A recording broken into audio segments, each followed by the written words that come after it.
Welcome to another inspiring episode of the Elite Expert Insider Podcast. Hosts Melanie Johnson and Jenn Foster are the owners of Elite Online Publishing. They're both Wall Street Journal, USA Today best-selling authors. We're really glad you're here because this podcast was designed for you. Meet industry experts that share their secrets and strategies. Get successful results for your business in money, relationships, health, and your life. Each episode is going to inspire you to take action towards reaching your greatness. Hey everyone, it's Melanie Johnson. Welcome back to our podcast. We're so glad to have you here today. I'm here with the co-founder, Elite Online Publishing, and my co-owner, Jenn Foster. Hey, Jenn. Hey everyone, how's it going today? Well, if you're confused about advertising and paid advertising, there's the organic thing and then there's the paid thing. And I don't know about you, but every time I go to run a Facebook ad, I just want to pull my hair out. I mean, I used to own TV stations. It was easier to just place the ad, pick the TV show, and then it just ran, but you never really knew how it did. But now we have all these metrics. It's just so confusing. So now we have an expert, Mary Ann Pruitt. She owns Mosaic Advertising. And so she's going to connect all the dots for us and make this simple and tell us what we should be doing. Welcome, Mary Ann. Thank you for having me on. I'm really looking forward to the conversation. Well, tell us a little bit about your background and how you got into advertising. It's so funny. I love every entrepreneur story because we always have a unique path that leads us down that path and we become accidental business owners. And so I actually started in graphic design and marketing, and I fell in love and fell into a media job at a TV station.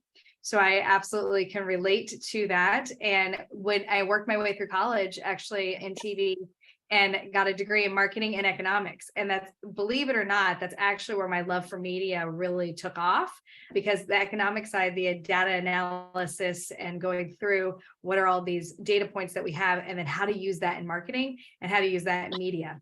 So my love and my passion, I had a career in media for many years in television and radio, working for some of the largest networks and companies in the world. And then went and started this in 2011 and I've never turned back. And we are just a media focused paid media team. I love that because you have all this experience similar to me, actually, starting in the television business, which was the, Bentley of advertising back then. If you could do TV ads, whether it was even on independent or on network television or cable, even at that time too. So everything has changed. So my question is, traditional media dead? It's not. And so here's the key thing in today's world is that what we saw in the pandemic is we had high consumption of media, but then the pandemic made it so that we went from here to this super high level of consumption of media. And now we overconsume. We were already overconsuming, and every study was telling us, oh my goodness, Americans are overconsuming media and they're on their screens how many times a day. But now we see that this overconsumption, and the thing that's great and interesting is that those numbers have not dropped back down. And why haven't they? Is because we created new habits during the pandemic. So when we look at traditional media platforms, we actually saw in younger generations a revived sense of new in our traditional platforms, TV, radio, print. They actually were consuming TV and radio as if they were brand new platforms that they hadn't consumed before, because they were getting local news. They were getting local information on content counts of COVID cases, various things, that what it meant to them locally and them there. What we saw in the older generations was actually an overconsumption of social media and digital media. That actually was probably an evolution that probably wouldn't have taken place for another 10 years. But if you think of our most vulnerable during the pandemic, it was our older generations. How are they going to stay in contact with family? They were all of a sudden going on to social media like it was a brand new thing, and they were going to it to droves. So traditional is not dead. We have to use each tactic in its strength, but we do have to start using them together. We have to look at how is traditional, where's the strength in traditional, and where's the strength in digital, and how are we marrying these together? It's really important to make sure that we have all the above. I like that, because I think it's hard to know, where do I go? Do I do Facebook ads? Do I do Google ads? Do I do Hulu ads? Hulu's telling me I can do an ad on Hulu. How does that all work? Yeah, and it becomes so confusing. When I started in media, it was very much, you had very few options. You had TV, radio, print, outdoor. That's pretty much it. And that's all you could do. And frankly, like you said, we guessed of what was working and what wasn't. The old adage of I'm spending 100%. I know 50% of it is working. I just don't know which 50%. Right. Yeah. And that's where it was. And in the early 2000s, even up until, 2010 and recently, now we have these programmatic and precision targeting tools that we're able to use in all platforms. So we're seeing a shift where it's an audience first approach. Who is my audience? Where do I then go and find my audience? Where are the impressions for my audience, and targeting my audience and building a plan around that, as opposed to the shotgun approach. And now the great thing is I have these precision tools that you're able to use to be able to target that individual, that avatar, that persona that you're trying to go after. And, the economy has been so crazy lately, and the scare tactics, we're going to have a recession. We're going to have a recession. Buckle down. Even the top thought leaders are don't spend any money. So what do you do as a company, especially small to medium-sized companies, that they're telling you to keep your hands in your pockets? And then other people are saying, well, now in a downturn, I remember saying that's when everyone's pulling back. You should be advertising. So what should the strategy be during these crazy economic times? Well, number one pet peeve is I can't stand wasted dollars. And so you should be looking at where you're spending. Now is actually the time to take an evaluation of what you're doing. And now is the time, and every year you should be doing this. It's hard. We get into business and we're like, oh, well, things are working, things are going. I just don't have time to look at it. You should analyze it regularly and look and see what you're doing. And frankly, find a partner that can help you in analyzing this. And that's an okay thing. Don't be scared to find a partner to help you figure out what is for today and where to target it. I would say for companies in this time frame of a scare of a recession, of scare of anything, this is the time to play leapfrog on your competitors and actually look at, okay, let me identify who is that individual, that customer that I'm going after, and let me put some precision targeting tools into place, find a partner that can help you with it so that you're not taking over that overhead. You're not putting that in there. Don't be scared of it. It's actually not going to cost you as much money as you think it's going to cost you. And you're frankly probably already spending this money. Now you're going to just more precisely spend this money. So we got to find these individuals, find these customers, build plans around the customers. And then from there, you're using programmatic tools. So programmatic is a bidding way of going after an impression. You know this, Melanie, that back in the day, I would request a rate card. I'd say, hey, I've got this. I'm going to send out an RFP. I've got this that I need this cost per point. I need this many GRPs. You know the story, right? Yes. And then the proposals from the station would come back, and that's how it works. Now, all programmatic does is allow for me to automatically bid for that impression. So I'm not having to necessarily go to the reps and do things like that. And we're seeing TV and radio and outdoor and some traditional platforms actually moving into some of our programmatic that we're able to bid this way. So we were only able to do it streaming, TV, radio, podcasts, various things along those lines in the digital space, the web space for sure. But now we're seeing it in our traditional platforms as well. The audiences are there. And back to the traditional platforms, we just are consuming them differently. It's the same product. Cord cutters are still watching, and they're still watching television. They're just watching it differently. So when we have an audience first approach, that's where we're able to come in and build a plan around that audience.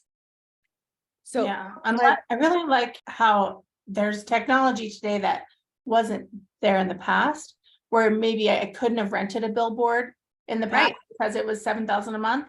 But now they have the blip, digital billboards where you get like 5 seconds or 10 seconds or 15 seconds or whatever it is, which is all you need anyway. And maybe it only costs, half that or even a third of that. And I'm actually paying for the impression, right? So as opposed to looking overall of, okay, I don't have to have minimums every month now. I can now place and do programmatic and do this precision targeting based on the impression and the audience that I'm actually looking for, as opposed to having to have creative stay up there for a minimum of 3 months, a minimum of $7,000 a month, a minimum. Now I can bid it, and I'm going to be able to change out creative quickly too. So these are all platforms that are traditional, but I'm now able to use digital tactics in getting them. So you mentioned about changing out creative. That's kind of the next phase. Oh, yeah. What do I say? What do I post? What's that viral moment? What is the storytelling? So walk us through that. How do you decide? Like you can even use us as an example. We're a publishing company. We make authors #1 bestsellers. We help them write their book, market their book, publish their book. How do you decide what to say? Yeah, actually, so not to beat a dead horse, but it does start back with the audience. Who is our audience that we're trying to go after? Oftentimes we get so caught up in things. And Melanie, you probably remember this from your TV days where you would have a client call and say, well, I haven't seen my ad. I haven't seen my ad. You're not the target audience. You're not going to see your ad. And when they realize that, a lot of times, no, I am the target audience. Of course I am. No, you're not. If you're trying to go after the audience, the creative is the same way. We have to think of media as an experience for our audience. So not just in entertainment, not just in consumption, but overall, what am I doing to make the experience of ad delivery actually better for them? And actually, I would say that precision targeting has a lot to do with that too, because generationally, if we look at, for the first time in American history, we have 5 working generations. And when we look at it in that manner, each generation consumes media differently, but also expects something different out of media. Mm-hmm. Our younger generations have known nothing but lack of privacy when it comes to their consumption of media. They find it convenient when you're delivering an ad to them of something that they want to have. They find that interesting. They find that, thank you for saving me time. As opposed to older generation goes, that's creepy. Why are you doing that? And I'll say an example. So I have my father, who is part of the silent generation, still works, because actually silent and traditionalists are still working. Joe Biden is part of the silent generation. They're still working, right? And so that's their late 70s, early 80s. They're still there in the workplace. And then I take my Gen Z son, same thing, has a job, has work. He's doing what he needs to do in that front. He comes running upstairs because he studies in Spanish and he does a lot of different things, bilingual, trilingual things, very multilingual. And he comes upstairs and he's like, finally, I got an ad served to me what I needed in Spanish. He goes, it was awesome. It's great. I'm getting what I need on that front, because he's doing searches in Spanish and he's doing different things. He was excited at the fact that now ads were popping up to him that were in Spanish. My father, on the other hand, goes and Googles to go look for a new coat, to go look for something for himself. He calls me, he goes, why am I being chased by these ads now? Why are ads finding me, right? So what the whole point of what I'm trying to get to, Melanie, is we have to take the audience into account first and think about what their experience needs to be with our creative, as well as what our tactic is that we're reaching. Yeah, I love that you talk about the experience, because I think a lot of times people just build their avatar, their profile, and say, this is who I'm targeting. And they forget about what kind of experience they want them to have, not just, here's my audience, let's push sales, I like that you talk about experience. Well, and we have to think about our consumer, no matter what type of business, they are human and they want a good experience in life in general. That's what it's how we make them feel as marketers. It's how we make them, whether it's convenience, whether it's emotional, whatever. It's not rocket science, even 20, 30 years ago in media, we were talking about creative, making sure that it had an emotion attached to it, right? Making sure that it gave me some sort of feel. It hasn't changed. Now we just have to look at, okay, what does my avatar want? What does that individual consumer want in the experience in receiving the ad? Yeah, this will date me, but I just thought of reach out and touch someone from 100%. Yes. And that was so emotional, and the music behind it was so, like, everyone thought it was so amazing. If you did that ad today, all of the kids would be like, that's so creepy. Ew. Right. They'd be like, they're creeping. Yeah, exactly. But then it was emotional and touching, and it gave us a different experience.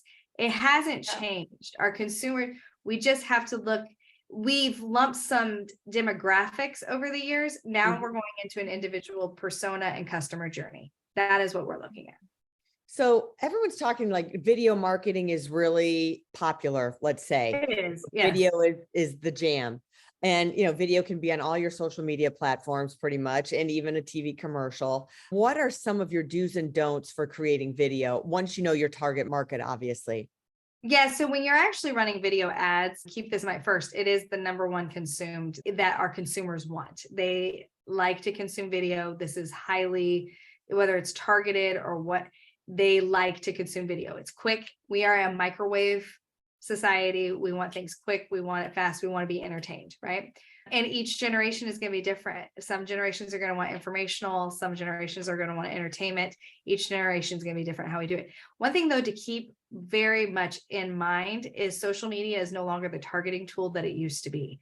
So you've got to think this through. So Facebook, it's great. It's still a great tool. It's just more of a top of funnel tool than it is a targeting tool. So when you're running ads in certain places, you need to think through, you actually can't target as deeply as you used to be able to on social media. Now, when you have first party data and you're able to use email lists, you're able to target that way. You can build some lookalike audiences, but you need to be looking in the programmatic space for that precision targeting, because those data sets, and that's not just Google's one data set. You've got thousands others that are gathering information from our consumers. So we have to add this mix. So when you're doing video, yes, social media is one platform, but you need to be looking as well of how am I doing this in programmatic and in precision outside of the data set of just one, because Facebook is not that precision targeting. They've changed it. They've had to because of legislation or trying to avoid legislation or various things. Facebook is still a very good tool. It is just a top of funnel brand awareness tool more than it is that precision targeting tool. Find a partner that has a direct seat on a DSP, which is a demand side platform, that you can then go and get multiple things where your social and your data sets in the programmatic space are working together. Okay. It's very complex in today's world. Media is not simple. I remember thinking TV and radio back in the day, oh man, it's so hard. I mean, and Melanie, remember cable, the birth of cable? It was that, I remember it. I remember the birth of cable and everybody being like, oh my word, this is crazy. And then when the first diaries came out, found out that really it's just fragmented television and all of the different pieces, they're not showing up in diaries as much, but it's that type of world now. We thought our media consumption was high with TV, radio, print, and now it's on steroids and it's the highest it's ever been. And so the more strategy and targeting that we have aligned is what we have to focus on. We have to look at that overall strategy. What do you think about AI creation of content? Yeah. So AI as a whole. So in full disclosure, we've been forward focused on AI for years, very much into AI, but I like to say human-driven AI, because your AI is only as good as the information you're giving it. So for us, we use it more in the data sets and more of request of speeding up optimizations and seeing things past the human eye. Again, it has to be human-driven and it has to be human managed, because then you don't want AI just running on its own. I still think that there's some place to go with AI creative, but there's some pretty incredible tools out there that are going to change some things. The biggest thing that I think it changes in advertising is that, or any type of marketing, is still providing value. If AI is a tool, and we have to think of AI as a tool, and I often, when I talk about it and I talk about the different generations and how we're consuming, AI has been around for a long time. And if you remember, when the internet had been around for a long time, but if you remember the late 90s, all of a sudden it was like, oh my word, what's going to happen? What happened was the World Wide Web just became available to everyone. And that's what's happening now, is AI has been around for a long time. It's just now available to all of us. And so those are the things that we just have to keep in mind. But human-driven AI is what's going to be important here for any customer journey. But the creative is going to be part of that. You've got to watch, if you're going to use it for some creative tools, more use it for creative generation and more thinking outside of the box. If you're going to use it to develop some things, make sure that the precision is there. Make sure that you're wanting your creative to look the way, go with it with a fine-tooth comb. It's only as good as the information you're going to give it. Are there any specific tools that you like that you could share with our audience? There are tons. Actually, I could probably give you a few that you could put in the show notes. Yeah, give us our top 3. Yeah. So, ChatGPT is great, but for what it needs to be used for. You know what I actually find fascinating about ChatGPT? ChatGPT was created for coding. It wasn't actually created for what most people are using it for, right? So it was actually used for coding to speed up the process for Silicon Valley. And so Jasper is a good one for content development on social media, but Jasper has 20 different competitors, and they're all trying to stay up on each other as well. What I do like are Adobe products right now. Adobe is doing a lot of rollouts of various pilot programs and various things on the creative side. I would say that they're pretty strong. They're the more expensive tools. And then you've got Microsoft and Google that are going to start catching up too. Google, the CEO of Google came out and said that we've got so many more than what people can even see, but Microsoft is rolling out all of theirs. I was just actually at an AI conference a couple weeks ago. And what's fascinating about it, what I thought was great and incredible was them saying, actually, probably in a year or two, you're going to wake up and your emails are drafted for you. And you're going to just be able to approve them and push send. And to me, I'm like, that's glorious. That sounds amazing, right? Like that. But if any of us remember, I remember getting my first inter-office email and going, I'm never going to use this. This is stupid. I'm going to walk down the hall. I'm going to go talk to Jane. I'm going to go ask her a question as opposed to write an email. And now we're all addicted to email. So it's just an evolution. It's a matter of a question with AI of it allows us to do more in a day. And those of us that are staying on top of it and people that are staying on top of it, it will become a good tool for you. But your days it's just like office, it's just like email, where now I can do more in a day than I was doing before. AI is the same thing. So no joke, there's so many different video editings, various AI tools that are out there. Yeah, I love that a lot of people are talking for sure.